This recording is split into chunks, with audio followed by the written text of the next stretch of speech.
Thanks for listening to GYST. You're listening to Get Your Shit Together with Adina and Diane, a digestible health and fitness show for women.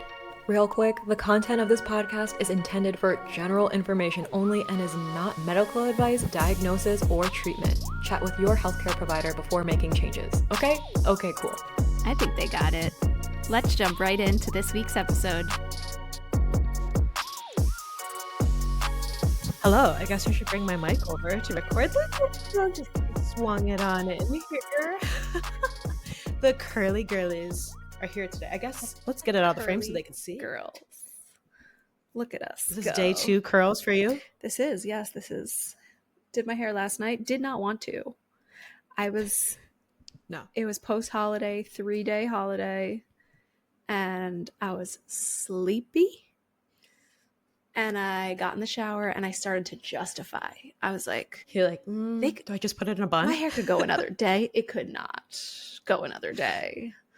I think so many people can relate to that, whether they have curly hair or not, where you're like negotiating with yourself. Like, but I'm going to train tomorrow. But the stories Do begin. I just shave my head?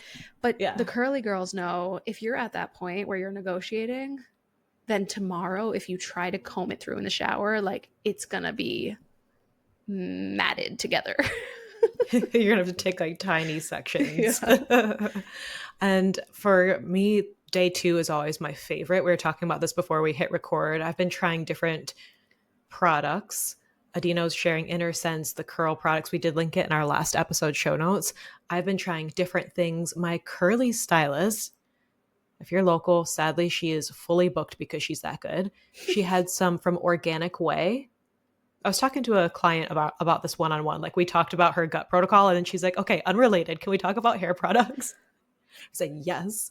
And Organic Way, they come in glass bottles. It's an Italian brand. It looks fancy, but they have this curl bath and curl cream that I really like a lot. Here's the thing. I share a bathroom with my children, so I could never use glass bottles. Oh no. Those would become a weapon immediately. Same reason I don't have a bidet.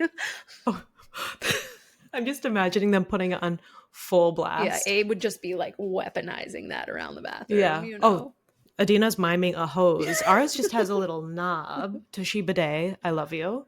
But if you even so much as try to turn it past the lowest setting, I think it would come out of your mouth. I'm pretty sure. Just shoot right up there. A little too much power. Yeah. Or I'm imagining your kids playing with a nozzle and your whole bathroom's just soaked. It can't be done. One day. And butts are still dirty. If you're in the Philippines, you'd use a tabo, which is basically just a pitcher. Or growing up, we would have like a 7-Eleven Slurpee cup. Super fancy. That was the bidet. Nice. Clean butts. And speaking of Philippines, I feel very like I'm channeling my Lola, my grandma. I'm in my moo mommy era. Okay. So cute. So I'll show the girls. Make sure you stay in frame. So cute. You hear the creaky floor, but thrifted. It's like a linen dress with embroidered flowers. Love. And check this elastic. Oof. There's a nursing bra. I've already started using nursing bras. Look so at they're her seeing go. I can just this, Boop, boop. you know? Boop, boop. Hang on one second. I just remembered I didn't tell Donnie we started recording. Hey Donnie, we're live. We started recording. It's dude. So shut up. Yeah. Okay, now I'm sweating just from showing the girls my dress, but moo era. Love it for you. And nursing bra era, and I'm not going to show them this, but I ordered some maternity/postpartum underwear. Did you get the Bow Baby bloomers? Did I recommend those to you? No, but I'll try those. Oh, they changed changed the name of their company. What's it called now? I'll put it in the show notes. Bloomers? Do they look like bloomers? Like I'm gonna look like a little American Girl doll with like No. They're just like really high waisted. They have like a scalloped top, and they're cute. I would call them gentle compression, which I love for the postpartum season because I think, especially if your abs were like super stretched, everyone will have a diastasis in their 9th month. That's just like the nature to some degree. Yes, our abs spread to make room for baby. But if yours was really significant, or you just feel it super, super disconnected in your core, or you had a C-section, like whatever the situation is for you postpartum, sometimes that gentle compression can feel really good on an incision on the diastasis, on the perineum, also like can just feel good to On your gooch. to have that compression without it being like suffocating. And so theirs I find to be a really good level of compression. Like it feels like a hug, but not like you can't breathe, you know? I love hugs. Can they like just make a full body? Yeah, so we'll link that in the show notes. So you said Bloomer something, Yeah. but we'll find it. I bought the Bodily. It was like a 5-pack of Yeah, undies, those and I I remember love. I resisted those for so long. I was like, and I still do wear thongs somehow. I still got some stretchy thongs that are working hard, but I really like these that are so stretchy and soft. They have that band, and they're C-section safe for anybody who ends up with that situation. But they feel, like you said, supportive but not too tight. Yeah. If I feel something digging into my side or my belly, it's No. oh, Or my ribs too. It's Bodily. Their bras are really nice. yeah, they're so They're soft, like so softest. soft.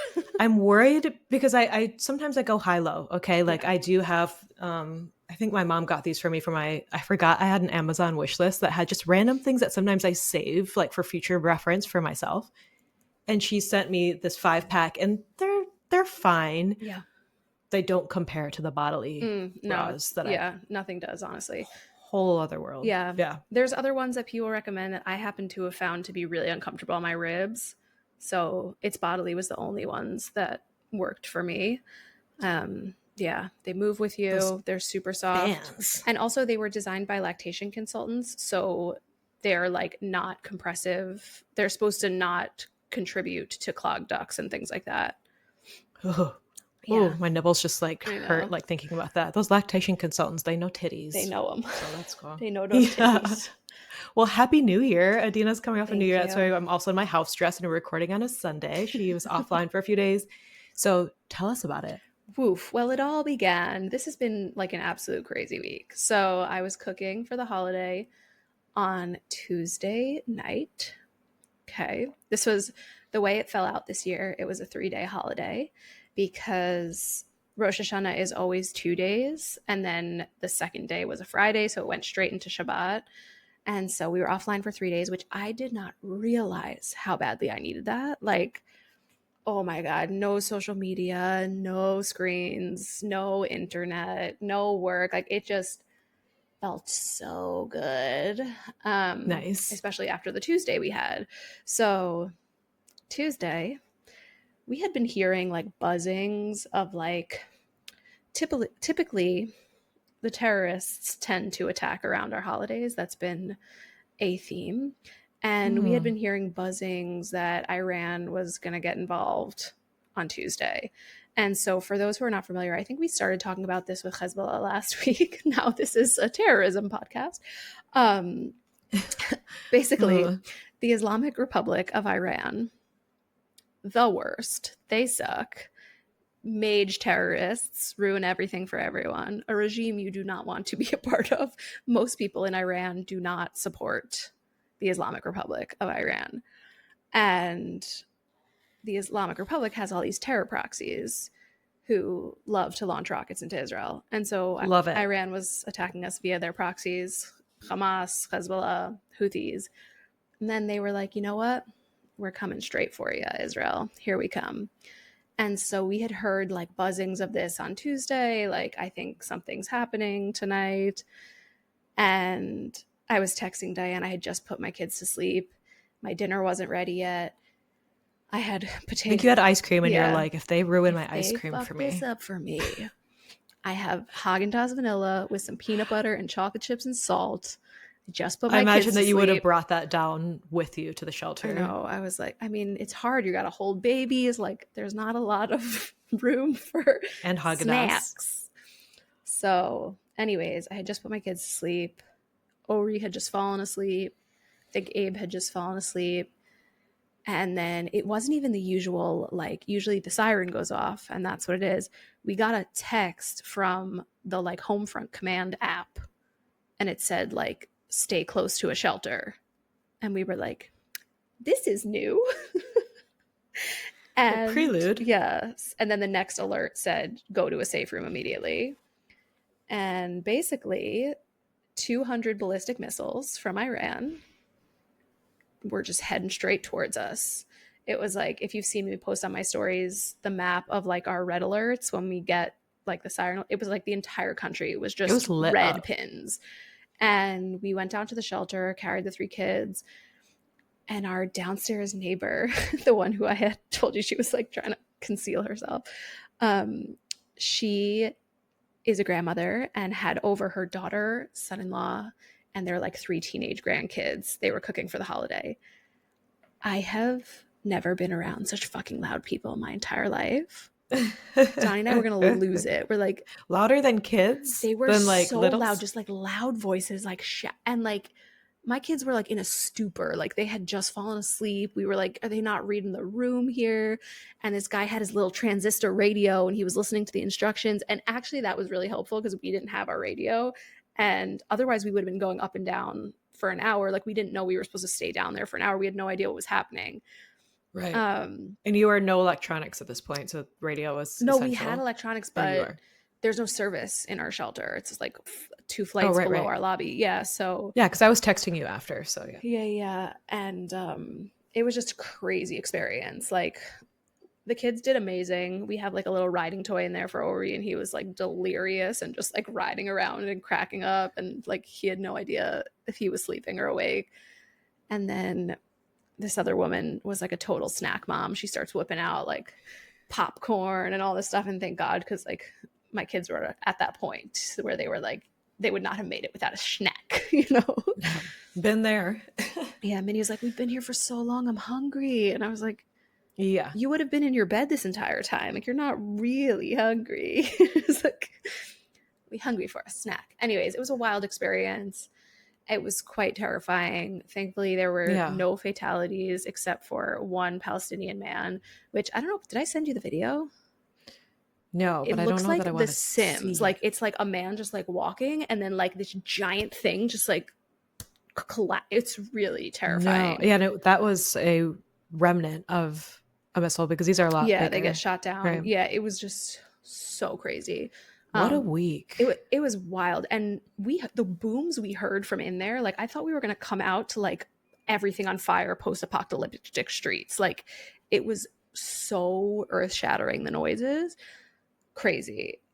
Thankfully, like, wasn't this over the eclipse too? There was that, and then all of the flood damage in North Carolina and Florida is going through with the hurricane. Like, there's been a lot going on. Yeah, really, really crazy. So not great on the nervous system. And then no, Wednesday we were kind of all just like on edge trying to finish prepping for the holiday. And then like it just was crazy. I saw your cuddle. So here you had Rosh Hashanah recap and your cuddle. And did I say it right? Cuddle, yeah. And it reminded me of like, you can literally throw a potato in a fire wrapped in aluminum foil. Well, not my favorite way, but you could. Mm-hmm. And it comes out fine. So of all the things that got left cooking, no, thank God it was the kugel. Like it had already been in the like I was about to shut the oven off, and then we got that alert, and I was like, I shut the oven, but I left them in because they kind of needed like 10 more minutes. But then we were down there for an hour, so I came upstairs and I was like, those motherfuckers, I hand grated that shit, you know, like, but you know, tasted delicious. Better that than the brisket. Yeah. So. Well, honestly, I feel like that you could cook forever too. I feel like the only casualty would have been like a chicken. Yeah. Dry boobs. I saw you grilling those up. That looked good. So those were great. So the rest of the holiday was quiet. Yes, thankfully for us, we did not have any sirens over the holiday. We had a lovely time just unplugging with friends and connecting and hanging out and, you know, all the stuff. The kids were really sweet and fun, and they reached a major breaking point. Like the last day, they totally needed some time apart from each other. But we were able to facilitate that. I took the boys up to the park, and Donnie stayed here and read to Minnie, and it was good. But yeah, it was nice. It was like very necessary unplug and reset after all that. And it wiped me the hell out. Like I did not realize how draining that was. I mean, obviously, but like saying it in retrospect, like the first night we put the kids to sleep and Donnie and I were like trying to eat dinner, and we were just like, did we get roofied? Like I feel so tired. I can't even like take a bite of soup. Like we were just like I was If in you bed at felt 8 normal every after night. that, Yeah. I'd be a little concerned. But ooh, have you been through it? Well, it sounds like on the media front, we were on the same page here Yes. of watching Nobody Wants This with dear sweet Adam Brody, Seth Cohen, or Dave Rogalski Dave from Rogalski. Gilmore Girls. That is one clip that I'm not a Gilmore Girl girly, but I loved Seth Cohen, Adam Brody. So I remember seeing the clip years ago on like Tumblr or something. Yeah, that was actually so he was on that show. He was on Gilmore Girls for not that long because he had gotten the OC job. And I remember being devastated because he was just the best character. And Lane and Dave Rogalski were like the only functional couple on the show. Like, He's so mature. yeah. Like every parent's dream for their daughter. So we can share a clip of him asking to take someone's daughter to prom. That was so cute.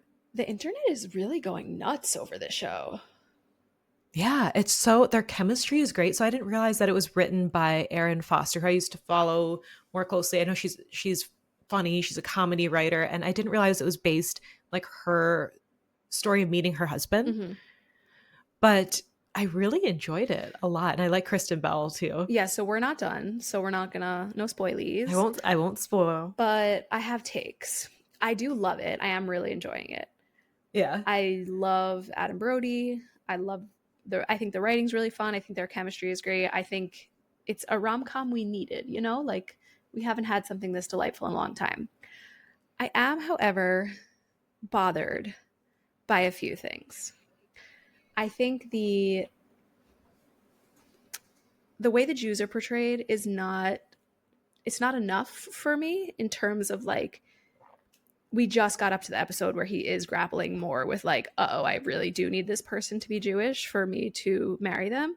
But I felt like I didn't feel it in the beginning. Did you watch Keeping the Faith, that movie with Ben Stiller? Like maybe I did at some time, but not ringing a bell. Years ago. But anyways, I feel like it was done better in that movie. Okay. Donnie and I were talking about this. Like I didn't feel it for the first few episodes. It was just kind of like he's dating her, he's sleeping with her, he has no hesitations about this besides for like one line in the first episode, you know? So that I felt, and I also feel like I'm offended by the portrayal of the Jewish women. Like I relate much more to Kristen Bell than any of the Jewish women. They're all insufferable. And like, they're like villains and sidekicks, you know? Like it doesn't like, can we get an awesome Jewish main character female, you know? Like, so that. And was some of that, well, some of them, they didn't like her because they're friends with Rebecca, his ex. Yes. And we as the viewer are to feel like these women are terrible. Like as a Jewish woman watching this show, it feels like amazing Adam Brody, perfect human Jewish man who is thoughtful and caring and charming and wonderful needs to be rescued by a shiksa because all of the other Jewish women are terrible and would ruin his life, you know? Uh-huh. But I do love the show. Yeah, it is funny. So have you seen where she goes over for dinner and meets his parents? No, not yet. We just watched the one where Esther came over for dinner. And then and Morgan's giving her all that shit for changing for a man. And then he like asks her if she'd be willing to convert at the end. Oh, okay. So yeah, we're there. I finished it this morning because I woke up really early. Also on the media front, Diddy. We have to talk about Diddy a little bit. I honestly have been glad I was offline for the last 3 days. There are some great summaries out there. Yeah. I feel like I've been following this for a little while because there's an independent journalist, House and Habit, that I follow, who covers a lot of pop culture stuff. It's a lot of election stuff right now because that's coming up so soon. But I am, for one, really excited for her to get deep into the pop culture scandals again. But I mean, some of this Diddy stuff also is intertwined with music industry. Yeah, election. So horrifying. But yeah, TikTok news has been my media news there. And I also ended up on like Beyonce conspiracy TikTok where people are like, that's the natural progression.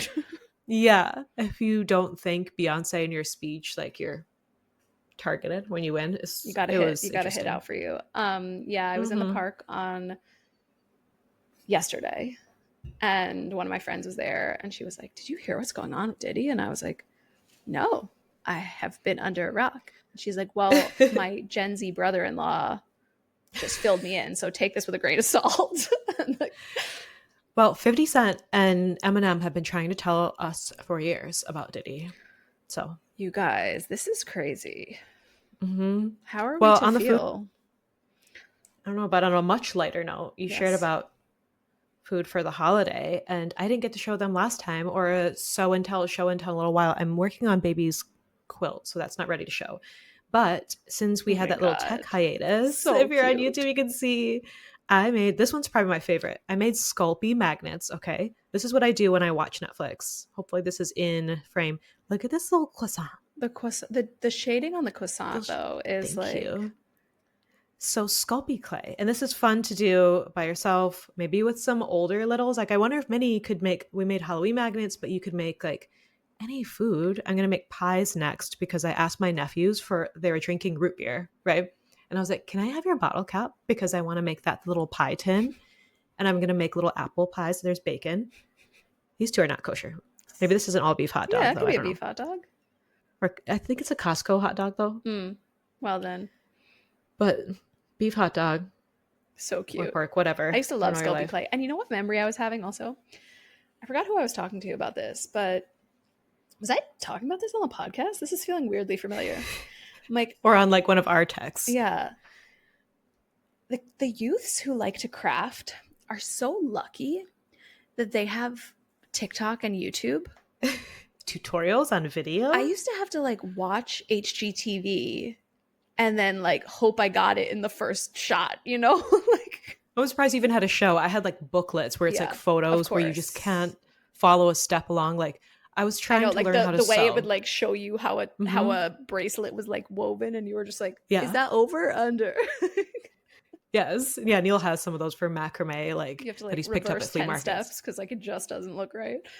Yeah, someone show me. I mean, this I didn't even need to, like I saw some on Pinterest, but I got white clay. You can get the colored clay, but I think white's fine. And then I just painted everything, super glued it together. But so a little cute. Bacon and eggs. Now that I said that, I'm trying to think like, what was the workflow? Like, did they like tell you like next week you're gonna need these craft ingredients? Like how on HGTV? Yeah. Or are you like putting molding in your house or like home projects? No, they used to have craft stuff on there. Did they not? On home and garden television? I don't know. There was definitely, and I would like learn how to like, okay, I'm gonna do some research and get back to you. How did I know what materials to have available? You probably wrote it down in a notebook. I would like learn how and map quested your way to the craft store. It's gonna come back to me. I need to. We're early 30s. I need to look this up. Someone's gonna DM us with some information. Yeah, they're shouting at the pod right now. Well, yeah, fun things. Be like, shall we get into part 2 so I can go? Yes, we should. We should. And you can go to bed. So, I mean, if you push play, you know we're in part 2. And if for some reason you just started here, it's a weird you could walk back to part 1. Yeah, weird move. But I don't know. Sometimes my mom would like come in halfway through a movie and be like, "What's going on?" And you're like, "No." You Sonny missed does out. That, so but it's not like he comes in the middle. It's like we're watching something together and he looks really tired. And I'm like, "Do you want to stop?" And he's like, No, I'm fine. And then he'll fall asleep for like 25 minutes of it and then wake up and be like, "What happened?" It used to happen a lot with the Americans. He would fall asleep during the Russian scenes. Yes. And then be like, "Show me what happened." The Russian scene. I'm like, "No. I don't want to read subtitles." Yeah, we're on part 2. We had a lot to gab about because we had tech issues and whatnot. And it's just a big topic. And since we released this Child-Free to Pregnant on Purpose part 1 episode, we got a lot of great feedback, a lot of DMs from you, both from girlies who are on the fence. Someone said she really enjoyed this conversation, being on the fence myself and undecided myself. Other people who said that they just don't hear this conversation very much. And thank you for talking about it and sharing your story. And several of you too who also said either you have siblings with special needs of varying degrees or had that similar experience growing up. And so it was fun to get to know you in that regard too. But glad that it's resonating with many of you. And so I love how okay, those of you who received our dark humor with open arms, Oh, and that then too. and then those of you who got defensive for us and were like, if anyone unfollows this Oh, after yeah, this episode, yeah. I need to know. Like, Yes, that was the comment on the reel because I clipped that out. Yeah. What did she say? Yeah, she said, please let us know how many couldn't handle the dark humor and unfollow on the next podcast because 2 laughing emoji. Enjoy the episode as a fellow undecided person. Thanks for the food for thought. Usually people see themselves out quietly, but I just really wondered because like I said, I've by the way, seen... unless it's about Israel stuff, then they DM me and they don't even see themselves out. Yeah. They're still following me. And they just like Weird. leave nasty comments when we're being fired at. So that's so But fun. like bot-like comments, like Adina's grilling chicken and someone was like, life as a colonizer is great, huh? Just don't follow me. If you're listening to this podcast, like don't go away. Like I will block you. Just There's a period after that. Don't. Just don't. Period. Go away. Go away. Period. I can't handle your bullshit. I can't. Yeah. You think I need that right now? Don't you? Also, like I was telling Diane before we got on here, just like I'm feeling a little like chest tightness because like the October 7th anniversary is coming up tomorrow, and that was just a royally devastating day. And the fact that people are planning anti-Israel protests for tomorrow, just like, what are you doing? Yeah, I think I was talking to another friend about this. Like, the answer is not like who should we have empathy for, but can we have more empathy for everyone? Like, also protest any other day. Yeah. Any other day. Like someone I follow was posting like, are we gonna have like Klan protests on Juneteenth? Like, what are you doing? Like, okay. What are you doing? Continue. I'm just feeling the type of way. I understand. Well, we'll get into it. The meat of our episode. Last episode, we talked about how this was a common episode request and reasons I stayed child-free for so long. Love that era. It was fun. And why I decided to hand in my kid-free card, some things to think about. Adina shared her experience as someone who has known that she always wanted to have a family of her own. We talked about like, how do you know when's the right time? When are you ready? Spoiler, you might not know when you're ready if you're someone who was on the fence, a fence sitter like me. But we talked about some ways that you could check in with yourself. And in this episode, we're going to focus on things like audio hugs for our girlies who are still on the fence, and what to do while you think about it, or what to do if you ultimately decide that you don't want to catch a baby, because your fertility, your hormone health is a marker for your overall health. And so fertility for everyone matters. Mm-hmm. Healthy fertility is important.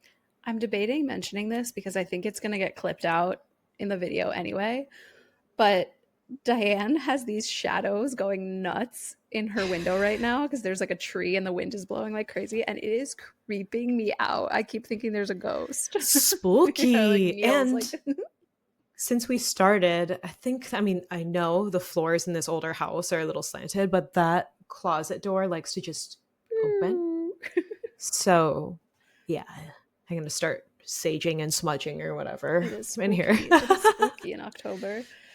Mm-hmm. Yeah. So where do we leave off? We're scrolling through our outline. Can you tell we're doing this on a Sunday? Yes. Also, yes. Yeah. Audio hugs. Yes. It's start here. Highlighted. Should have made it bold. It is. And underlined. Arrows. We need more arrows. So last episode, we did mention this, but I want people to hear it loud and clear because the opposite is so loud, is that you still have time to make up your mind or to get pregnant or whatever, if you are 30 or if you're 35 or if you're even in your late 30s. I have some clients who come to me and they are thinking about possibly a second baby or even having their first, and they're like, I'm 37, so like I'm so late, and they feel this urgency. And everyone's health is different, but I have seen clients and I've seen women and friends who do have healthy, smooth pregnancies, late 30s, even early 40s too. Mm-hmm. Important to hear. So you still have time, and if you're 30, it's okay. But while you're waiting, while you're on that fence and deciding things for yourself, I encourage you not to crowdsource the decision to friends, to family, to social media. Sometimes I think I'm still in some groups on Facebook, like from several years ago when I spent more time on that site. But I'll see these threads and I'll have dozens, if not hundreds of comments when people say that they are thinking about something. And there's only so much context you can give, but like how many opinions can you take in at any one time Those from that many jokes are people? actually my favorite thing ever. Like the things people ask in those Facebook groups, like, why are people so brazen? You know what I mean? Like the like like little Timmy fell off the counter and is gushing blood from his head. Like, advice, What don't should I say do? take him to a hospital. Actually, we're in some practitioner groups, right? Where like after we did some continuing ed, Adina and I are both in these. I know you never see these, but I will sometimes log in there and people will not post a warning. They'll just post a rash Ugh. or a parasite or something, like maybe put it in the comments and say, picture in the comments, but it'll just be a rash or something I don't need to see straight away at the top of my feet. And like, what is this? Thoughts? Should I have a baby? Thoughts?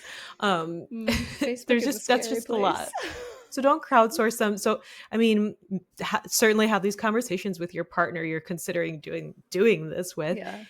I think I shared things with like a couple of very close friends, but first and foremost, it was with my partner. When last episode we talked about checking in periodically with one another, but I did not need to share it, did not want to share that we were even thinking about it with all the friends, definitely not with any of my family.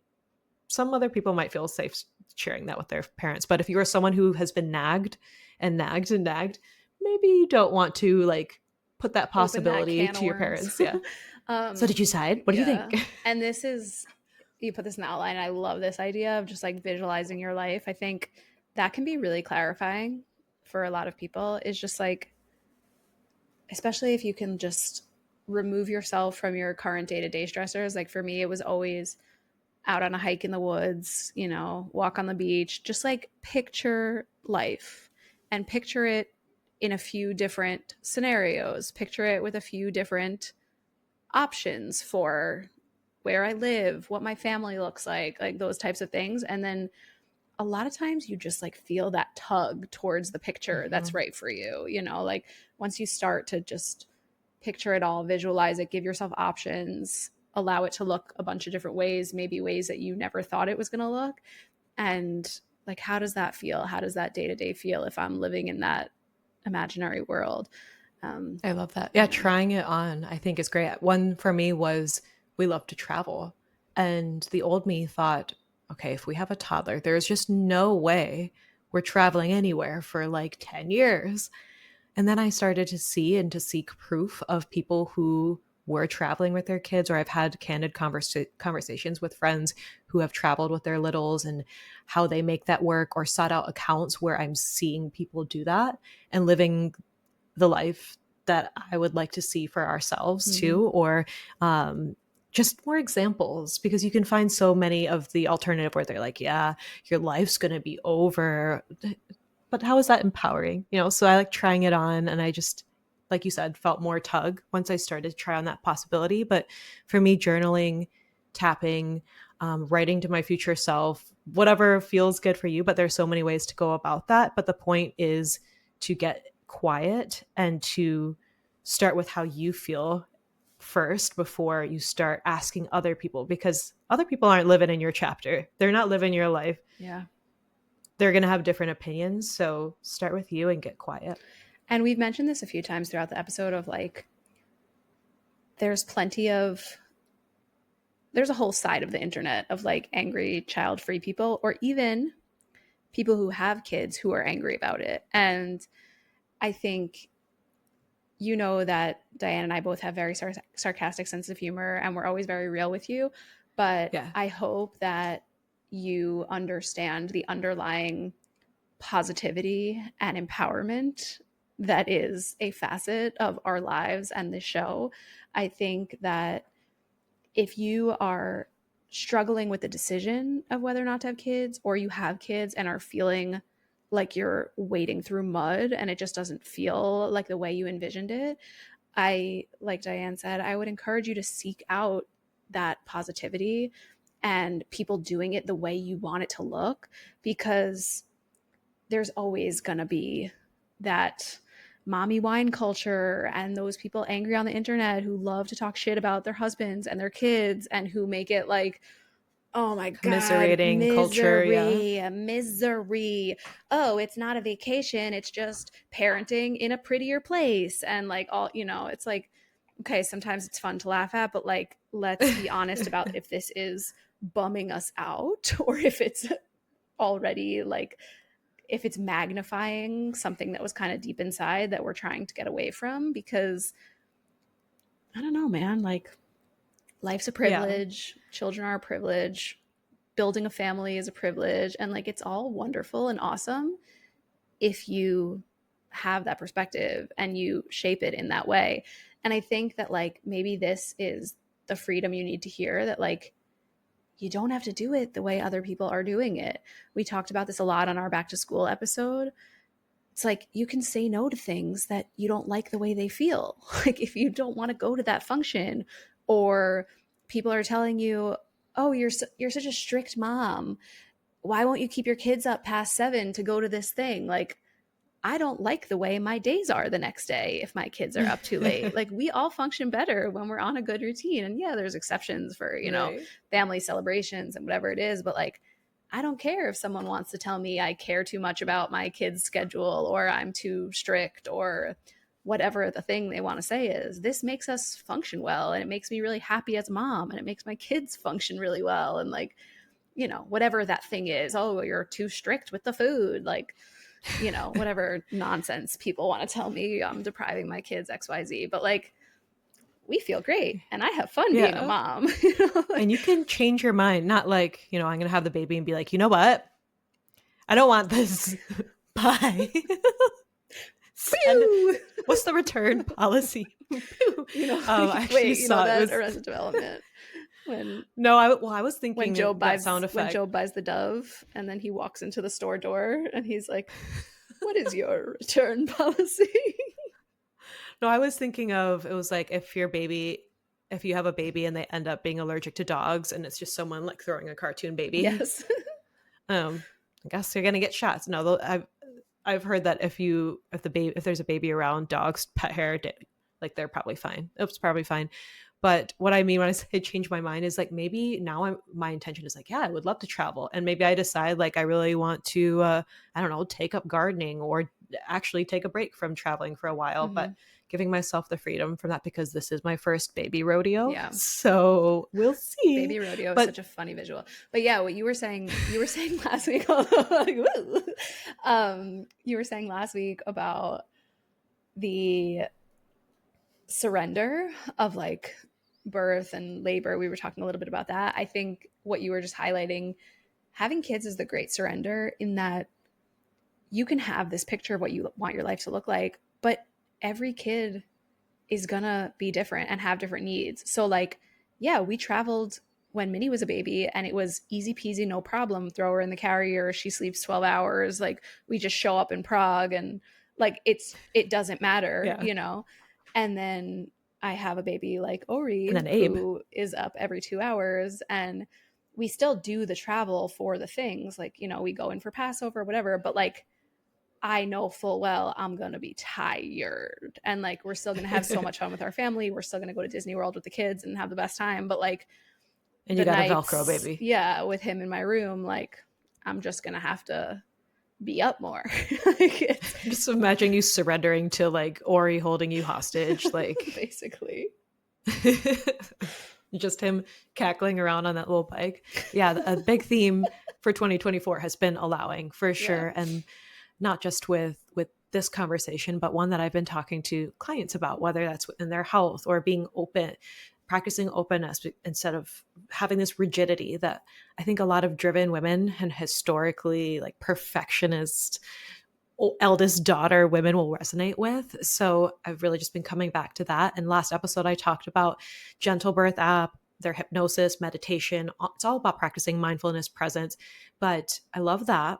So you can use that not only for parenting, pregnancy, postpartum, but also for other facets of life. And so too with tapping. So that's another one that I like to think about this. So journaling, tapping, if you're thinking about this decision, but has really helped me feel a lot more calm and peaceful that I will figure it out. I will figure this out, whether that's deciding to have a baby, how I want to birth, preferences for that, or how I want to parent. So tapping's great.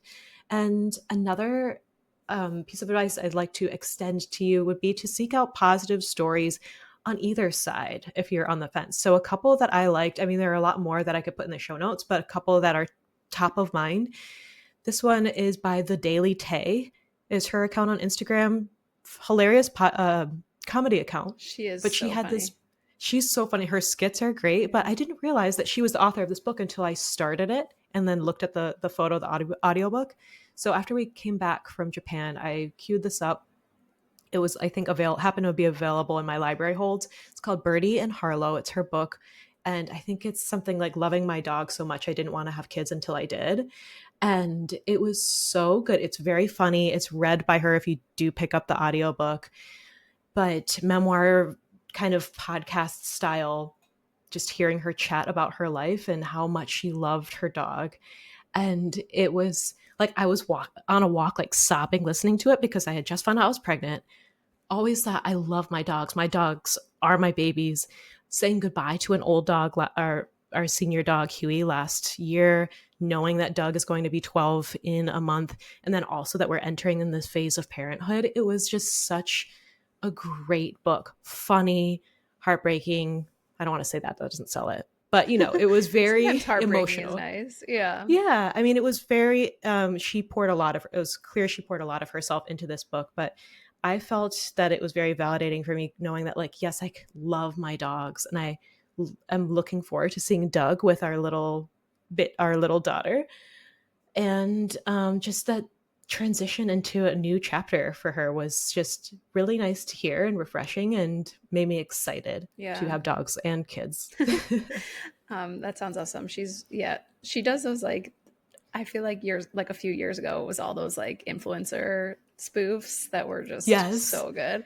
But yeah, those feelings come up with every pregnancy too. Like I remember, I feel like no one talked about how hard it is to be pregnant with your second and like mourning that time that you had with your first and like you became a mom and it was just like this new picture of what your family looked like. Like I have so many memories of just like sobbing pregnant with Abe, just like trying to visualize what this was going to look like. And the same thing when I was pregnant with Ori, like transitions are hard and family transitions are so hard, whether it's from 0 to 1 or 1 to 2, whatever that looks like. Man, it's big stuff, I don't hear that often unless you're talking amongst friends. Like in preparing for this decision or talking to a really close friend, she shared about how she felt going from 1 to 2 and what would her first think about all of this. And so I'm sure that's a conversation that maybe we have in the future. If our listeners are interested, I know there were some that listened to this and said, I'm thinking about adding a second or a third kid and having a hard time with it. So let us know if that's something you want to hear from Adina's perspective. On the other side of this decision, my tapping mentor and friend Gala Darling, what a name. She has a podcast episode about how she decided she ultimately did not want to have kids. And it's funny, it's candid. I can link it in the show notes. She was the one that said it. Having a kid is like getting a face tattoo. Like, make sure you want it because it's gonna be there. So I'll link also that in the show both notes crazy decisions, Crazy. Yes. So I'll link those for you. And like we said, whether you want a baby or not, your fertility is still a very important marker for your overall health. So while you wait or while you weigh this big decision, there are things that you can do to support your health either way. Now, I've had child-free clients as well who take prenatals for that reason, especially after hormonal birth control, or we put them on a very fertility forward plan and they're like, whoa, I don't know if I care about getting pregnant. And I say, I understand that. But especially if you were on hormonal birth control for years, for decades, your fertility and your natural cycle could have taken quite a hit. So want to give it some extra love. And that's one way that we do that when we work one-on-one. I think also this is an interesting angle to this conversation that we didn't have. I've actually heard from people also of like, oh, I care about my fertility in the years where I want to be fertile. Like I have friends who are like, maybe they had their third kid and now they're closing that chapter, or like, you know, they've had the amount of children that they visualized for themselves. And they're like, oh, I'm just going to go on birth control or get an IUD or whatever the thing to make this not be something they have to think about as much. But we want you to take away from this that whether you want a child-free life or you feel you are done having children, your fertility needs to be the thing that you focus on in your health, whether that chapter is closed, whether that was never a consideration, because like Diane said, that is such a marker of our health as women. And yes, everything about your health will feel better if your fertility is in a good place. Right. Even if that cycling season is closing for you and maybe you're in your early 40s and you think you're starting to experience perimenopause, you're like, well, yeah, I don't care about my fertility as much. We should, because if you are pouring into yourself, making sure your blood sugar is balanced, that you're eating enough, that you're moving enough and sleeping well, all of those things will work in service of a smoother menopause transition. Yeah. Because I've had clients who were like, oh, just didn't really think about it. They were busy with kids or career or a combination of both. And then they are just hit with insomnia, the night sweats, just feeling like they have no capacity to hold stress. Because remember, once you enter that season through perimenopause, menopause, your ovaries, what are these? that was them flailing around, not releasing eggs or whatever. Woo, baby rodeo. Once they turn off, your adrenal glands take over some hormone production that they used to have. So, you know, if those are already busy with the stress of managing blood sugar roller coaster or the stressors of everyday life, then you're probably going to have a harder time. And so that's why when we do nutritional therapy, we're thinking about how to support your overall stress load, blood sugar, the stress that you hold mentally, emotionally, the stress of not eating enough or not recovering well from exercise. Like all of those things go into having a healthy cycle or just healthy hormone balance in general. Yeah, I feel like we haven't had this conversation since like season 1. Yeah, we definitely did it's been a minute. I know if you never listened back to those early episodes that we did about hormonal birth control and preconception, those are really important. But I think that there are so many women of cycling age who don't realize that those symptoms are because their fertility is not in a good place. Like you're talking about menopause, where it's like, oh, obviously these are menopause symptoms because I have insomnia and night sweats. But like, how many 20-year-olds, 30-year-olds do we know that are struggling with insomnia and they don't make that connection that like, it must be my progesterone. Like progesterone is or their not hair just is for getting thinning or pregnant. falling out. Yeah. Yeah, they're waking up in the middle of the night, sweating, not recovering well from exercise. They're moody. I mean, surely there are signs that, you know, if you have terrible cramps, like you're probably putting it in your intake form for your HTMA review with me, like bad cramps or PMS, headaches or mood swings, bloat, that kind of thing. But other times, yeah, people are not connecting, waking up in the middle of the night and maybe even like worse allergy symptoms before their period. Like there are so many other things that might not feel like quote unquote hormone imbalance symptoms, but they're things we want to think about. And last episode as well, I talked about how sometimes people are like, all right, I got the baby fever, I got the baby bug, I quit birth control this month here in October, and so next month I want to catch a baby. I mean, that's like, literally what the OBs tell you to do. It's like, okay, so just get off your birth control and start trying. Start raw dogging it. Trying. As we said in last episode. Just have fun. Actually, my OBGYN that I did not end up working with, no surprise for this pregnancy, when I told her we're thinking about it, she's like, well, there's no science to getting pregnant, so have fun. I'm like, okay. And I mean, it's not like I wanted to hear the opposite, which was like, you need to meticulously track and overthink everything. I think she was trying to just be like, don't sweat it. I think when I was trying to get pregnant with my first, it would have been nice if someone told me that you could figure out when you're ovulating. Yeah, like that 6-day window would have been nice to know instead of like... Or if I was even ovulating, you know? Yeah, Great critical part. information. Critical part. Yeah. So maybe if you are listening and you're leaning more into the, all right, maybe I do want to catch a baby.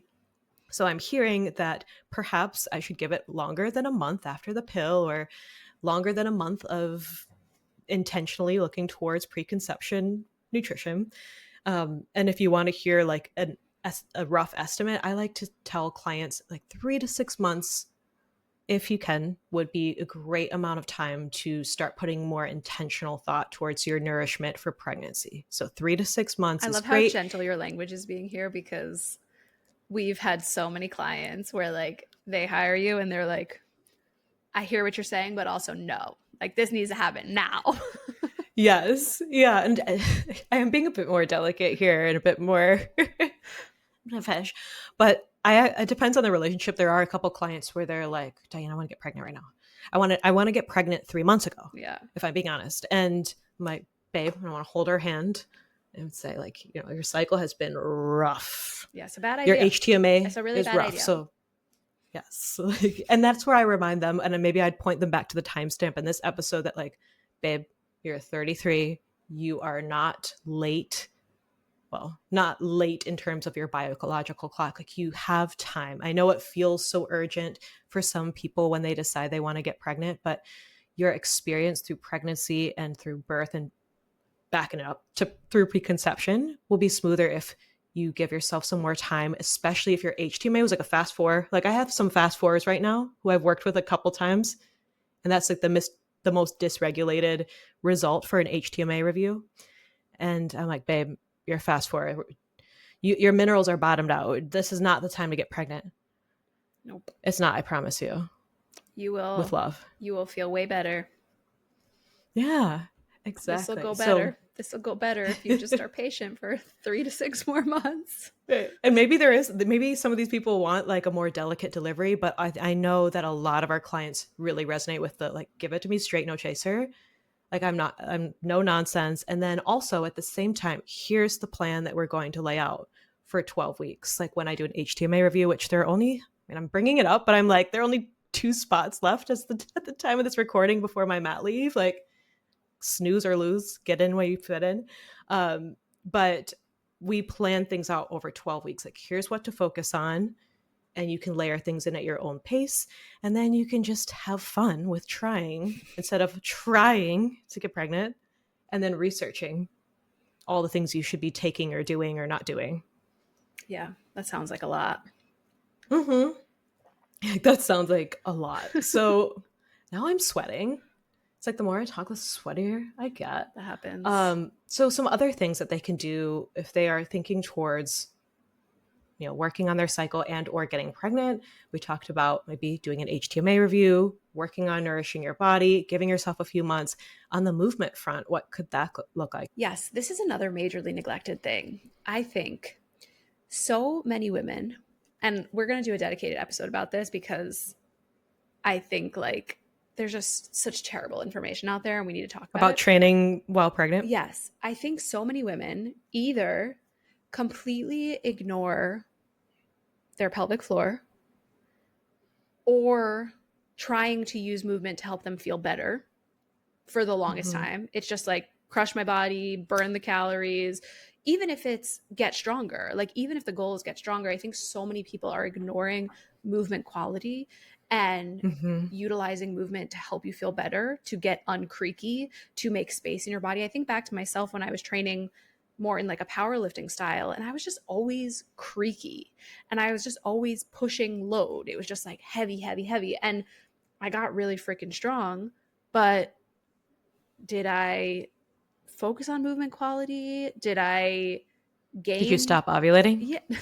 No, not at that time because I was really just training for like strict strength, but like that was more in the HIIT years. But I just felt creaky. Like my upper back always felt creaky. I couldn't open my legs into a butterfly. Like I remember going for a bikini wax and her being like, "Hey, open your legs," and me being like, they don't go that way, like, and not thinking that was a problem. Like I was in my 20s. Like, why don't my hips go that way? So just like the things that we ignore for so long and not realizing what an impact that's having on our pelvic floor, our ability to breathe, and like, you know, that's a whole rabbit hole in itself, which actually I need to tell you this hilarious story. Today, Abe was sitting on the bike. I picked him up from school, and he had gotten a sticker that said like, you know, Happy New Year on it, whatever. And he put the sticker like right here on his lips. And then he pretended to be sleeping, and he was like, "Mommy, I'm you." He was like putting his mouth tape. Mouth tape? Which, yes, Like, we can. That is me. We can go down the bathing rabbit hole a different time. But Yeah. in terms of prepping for pregnancy, I think there are so many women who have been active their whole life, or athletes their whole life, or obsessed with their spin classes their whole life. And especially when we carry that hero archetype of like, I am a warrior, I am unstoppable, I don't need to slow down for my pregnancy, like I feel good, I can do the things I was doing before, which I do love to see that narrative, as opposed to like, be on the couch for 9 months and then best of luck to you being a mom. Or I have family who are like, are your midwives okay with you strength training? Right. So like, yes, we want movement in pregnancy, we want you to feel strong in pregnancy. However, we also want you to bring attention to movement quality, to breath, to pelvic floor, because like I said, so many women, myself included, who have felt like athletes their whole life, but not paid attention to these things. And then they just show up to their first birth and are like, why is labor stalling? Why can't I push? Why does my pelvic floor not move? Why do my hips not go that way? And then, you know, you're in a situation where, you know, just randomly throwing this out, this wasn't any one person's personal experience, but like you push for 3 hours and then everything about your undercarriage is so swollen you can't sit down for 3 weeks, you know, and you're so constipated after birth and can't figure out how to poop. Like, these are very real things that happen to so many of us because we have no idea what's going on down there or in there. I can't even see what's going on down there at this point. Yeah, but until after it's a problem. Yeah. That makes sense. When Diane got approached by her foot fetish man and was like, did I share that on the podcast? I don't know, did you? I'm like, I was cracking up when you were like, I can't remember if it would happened. be kind of nice for someone to get me a pedicure because I can't reach my toes. Yeah, like I can't see them, but no thank you. Not you. You freak. I like that that meme you posted about bringing back shame. Yeah, some of you like normalize this, normalize that. How about we normalize you have some shame for once? Like asking me twice for something about my feet, weirdo. Gross. But yes, all of that, what you just said reminded me of what I think you've said before. Maybe you put this in the outline. I don't know, maybe I'm having deja vu, but pregnancy, birth, postpartum are major events. I've said that before. Very nutritionally expensive. So going and winging it after just quitting the pill or not spending some time on your nourishment through movement and food is like signing up for a marathon and just showing up, which many people do. And some people have fine experiences. But if you're here, we know something about you is that you are a goal getter and that you want the best health for yourself, for your families. And why not put in some of this work that is going to pour into your health and make you feel so much better all around? Like, yeah, it's great. And you could have a good experience. So, and a major facet of what we do in all of our programs is teach women how their bodies work. So STHH is not just a strength training program. The club is not just a monthly strength training membership. The postpartum program is not just a postpartum strength program. Like, in everything you touch in my world, I will do my best to teach you as much as I possibly can about your unique body and how to support it. Like, in STHH postpartum, there are videos about how to poop after labor. There are videos about and it's not just like here. I can't wait to see what that video is like. It's actually Adina pooping. She's dedicated to teaching. You guys, the different camera angles, like so good. We amazing. are a type away. Yeah, no, like, it's not just here is how you poop after labor. It's like, here are a bunch of different strategies based on how your unique pelvis is moving. And I want you to try on these different things and see what solves the problem for you. And then reevaluate if it's no longer working maybe I need to try a different strategy because something has shifted, whether that's I started my cycle again postpartum, and now my uterus and my cervix are moving into a different place, and that's impacting my pelvic floor and my bladder and all that stuff. So this is something that's constantly in flux. And so it can't just be prescriptive. It can't just be, here is what you do. It has to be, here are strategies that you can try and see which one makes you feel better. Diane was just sharing on one of our live calls that she got onto with my assistant coach, Coach Veronica, that having someone else's eyeballs on you to say, oh, you're experiencing, XYZ pain with pregnancy, or you started to feel pelvic pressure when you're doing kettlebell swings, like, why don't we try this? That feedback and that giving those options is just the most valuable thing, because at every stage in this game, even if you decide not to have kids, like, you need to know about your pelvic floor. You need to know how things shift in your body. It is invaluable. It really is. Totally. Yeah. So don't just show up, don't just wing it. And I was looking down at my phone because I wanted to share a couple of client anecdotes. This one is from an HTMA review client recently who got her custom plan. So she did a little hair test, and I made for her a 12-week plan, and she was in her 3rd trimester. So yes, you can do this while you're pregnant.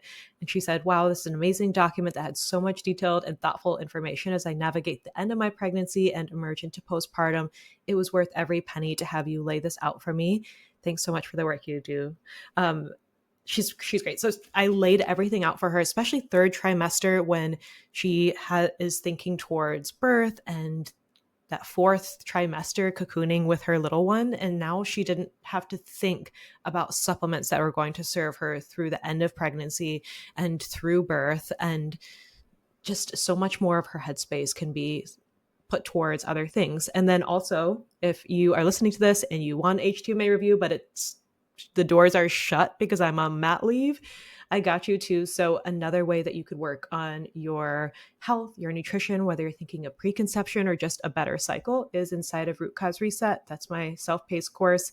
I had a message from a client who went through Root Cause Reset, I think when she was pregnant. She said, so instead of doing a glucose drink, I ended up checking my blood sugar after meals to get more accurate reading. And we were shocked. I think we meaning her and her provider, we were, all caps, shocked at how great my levels were after meals. My blood sugar was at the lower end of normal.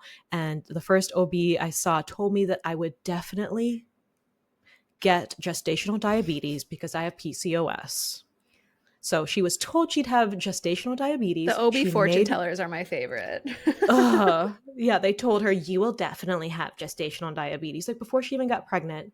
And she could have felt really defeated and discouraged by that, but she did Root Cause Reset. We worked on balancing her blood sugar, making food and lifestyle changes, and she didn't have it. She felt great. And she said, so happy. I 100% attribute this to all that I learned from you and from the weight that I lost during your program. So we don't focus on weight loss or fat loss in Root Cause Reset at all, but we do focus on things like your digestion. Are you pooping? How's your blood sugar, your energy, fueling yourself? And sometimes your body will just find its own happy weight, but she did it because she really wanted to feel good for her cycle, for fertility, and she did the damn thing. She did it. Look at her go. Yeah, look at her go. So much good stuff. And I know there are a bunch of other episodes that we could get into in this conversation, but maybe I can close it. Do we want to close it out with some positives of pregnancy, things that are going well? Yes. Favorite parts? Let's hear it. Because a few girlies did ask in preparation for this episode, favorite parts of pregnancy so far. And these are things that I would tell past me who was on the fence and scared of the idea of being preg. So favorite things, feeling her move. It was freaky at first, not gonna lie, especially when I think I sent Adina a video in our text and she was like, she's surfing. She really was. She was like, blah. That's what it looked like. Also, if you've seen Dune, like a sandworm. Yeah, or tumbling. Yeah, you can feel, now that I know my midwife just has magic hands and was on my belly. This is a butt. Yeah, she goes, this is a butt. She goes, here's a head. And I'm like, what? Because sometimes parts of the belly feel hard. Yeah. I did see on TikTok where someone said, that my baby's hanging out on one side and it's uncomfortable. And the first comment was like, yeah, I get an ice cube out and I put it on my belly. You two can play that game. Go somewhere else. My house, my rules. But feeling her move, it's just like, I know that there's a person in there, but to see it and feel it, I don't know. I just really like it a lot more than I thought. Yeah. Also, my favorite thing is once they're on the other side and you're just like, that was you in there? Like, you're the one. Tell me, like, did your kids do movements like as a newborn where you're like, oh, I get that. That looks how it feels. Because I'm picturing, and I'm like kicking both my feet, but she was like ping-ponging between my ribs. And I know that sounds not like a pup. It was just kind of funny. I was like, whoa, what are we doing in there right now? So feeling her move is probably my favorite. This one, especially for anyone who's scared of their body changing, like there's so many things that happen, like braille nipples. Like they're just the boobs popped. Boobin. Things happen, things change. I actually feel really beautiful and feel so pretty in my changing pregnant body. And like, I actually really like being pregnant. I feel like love it. Dressing my bump has been so fun, like a lot more fun than I thought. And part of that was because I love getting dressed. It's a way of creative expression for me in general, but I've really loved thrifting and almost like gamified it. I'm like, not going to buy ugly maternity clothes. I'm going to wear colorful clothes that feel like me. And I really enjoyed that. It also helps, I think I mentioned this last episode, was to have friends who are body positive and don't talk shit about their bodies. Like Adina's been pregnant a few times, and another friend of ours is our friend Kim's having a baby in a couple weeks, and I never hear them talk negatively about their bodies, and I haven't heard them do that while pregnant. And I hate and I feel sad when I hear women say things like, "Oh, I'm so quote unquote fat," or just say terrible things about their bodies while making a person. And I do think it's harder. I don't like him. I think I also like love being pregnant and feel so beautiful when I'm pregnant, like just like goddess pregnancy vibes, you know, only. I do think maybe some people relate to that. I do think it is so much harder to stay in that mindset once baby is here. There's something weird in our society where like we view pregnant women as beautiful, and then once the baby is out, it's just like, gross. Why aren't you hot yet? You know? Ew, yeah. Why don't you have your body back yet? Ew. And like, I think it's much more of a daily battle when you're so soft and squishy and the baby's on the outside and you're exhausted and you're depleted, to be like, this body grew a human. This body is feeding a human. Like, it needs to be much more of a daily mantra and practice. And again, a time where please surround yourself with people who are supportive in that way and who are reminding you of how amazing you are and what a crazy thing you just did. And like I always talk about in STHH postpartum, is just focusing on regaining those capabilities. Like the rest will fall into place. Focus on the amazing thing that you did, whether that birth went the way you want it to or not. Just focusing on that, processing that, allowing all of those feelings, and focusing on like, what are the steps I need to take to make myself feel loved on and to help me regain the capabilities that I need to feel wonderful day to day. Like that, right. I think has like to be focusing on feeling good and like that function, and then the rest follows. Sounds like we need to do a postpartum body image mindset episode. Totally. Yeah, but that is so true. It does seem like, oh, you're pregnant, and I mean, pregnant women also get a lot of criticism about, it's like, oh, two in there, and just, you know, dumb things. We shared this on that episode about dumb things people say when you're pregnant. But yeah, then postpartum, it's like the culture of getting your body back and snatched is so silly. But I've felt really good about body, and I want for other people to feel that way too. And yeah, there are ways that you can make yourself feel just good and like yourself when maybe you're out of breath and like you're just tired, or maybe your feet are swollen. Like for me, it's like, I'm going to do my hair, or wear a lip color that I really like, or just bright colors just make me feel so good when I have a bright outfit on. Today we got some embroidery here, but we're otherwise blue.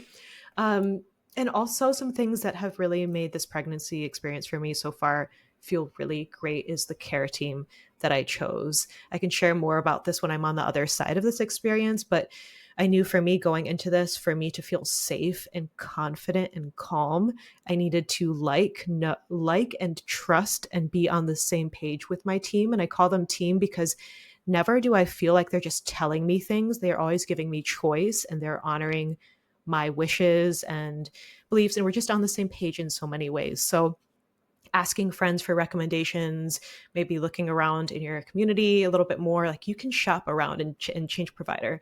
I know it can be hard, but if you're local too and want to reach out, then definitely can. And I think also too, this is maybe one of the biggest ones, is feeling healthy. I went into this pregnancy preconception after a few months, like doing the same things that I would tell to my clients who are looking towards getting pregnant, or to my clients who are on the fence, but maybe thinking about this. I gave myself a few months before trying to catch a baby. Still laughing about the trying to catch. We were trying. Strength training was a big thing.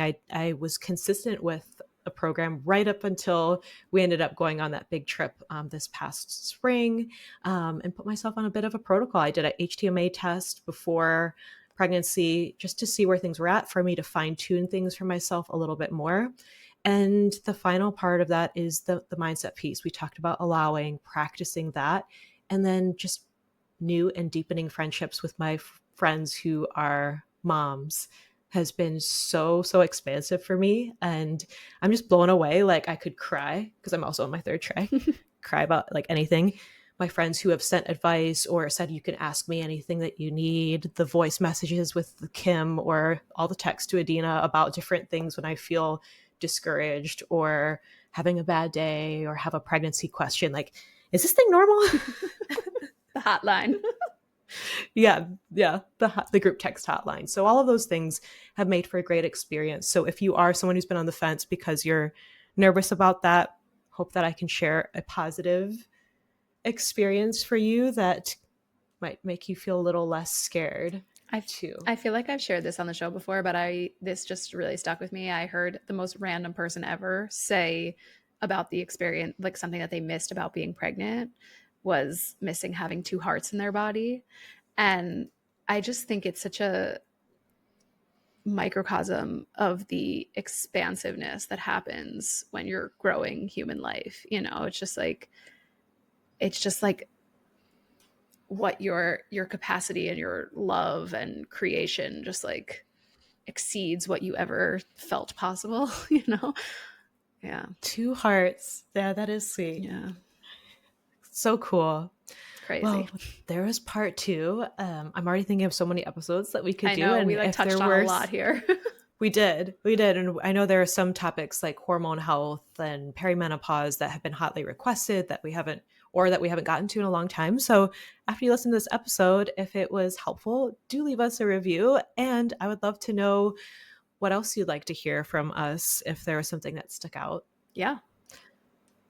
Stuck out To you? I think that's it's right. Sunday.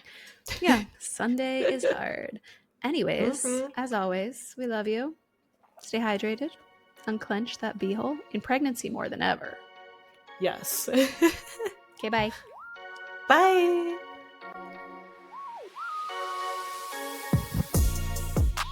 Thanks for listening to the GYST podcast. As always, your ratings and reviews mean the world to us. If you enjoyed this episode, take a second, take a little screenshot, throw it up on your Instagram story, and tag us so we can thank you properly for sharing this show with other women that it might help. See you next week. We love you. Bye.